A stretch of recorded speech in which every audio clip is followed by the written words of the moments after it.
softly in the German manner, and the soldiers stamped twice on the wooden floor with their hobnailed boots. Marinese had opened his eyes and raised his head again, and every time they stamped their feet, he perceived a light touch on his shoulder. He soon realized that it was the handle of a grenade, tucked diagonally into the belt of the man on his left. In that moment, the idea took hold.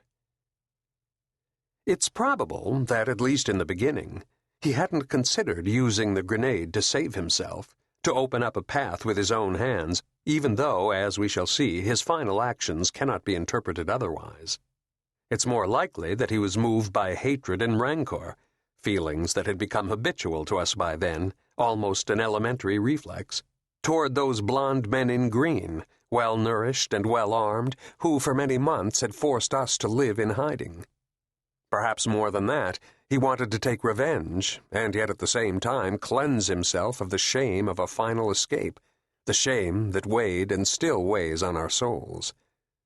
In fact, Marinese had a gentle soul, and none of us thought him capable of killing, except in self-defense, revenge, or anger. Without turning his head, Marinese carefully groped for the handle of the grenade, the type shaped like a stick with a timer, and, bit by bit, he unscrewed the safety cap, using the jolts of the vehicle to conceal his movements. This operation was easy enough, but Marinese never would have thought that it would be so difficult to occupy and get through the last 10 seconds of his life. He would have to fight hard, with all his will and with all his physical strength, so that everything would go according to plan.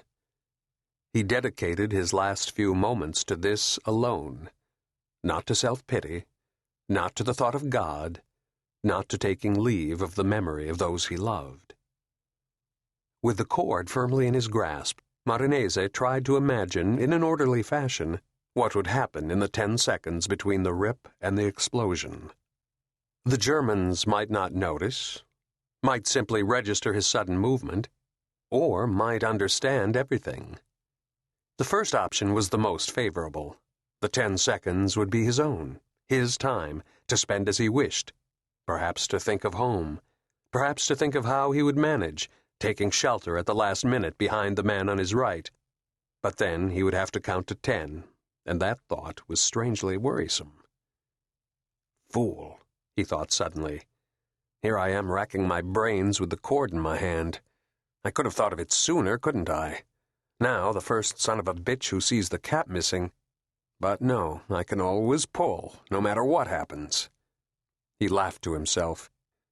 Even a situation like this has its advantages. Even if they hit me in the back of the neck, even if they shoot me.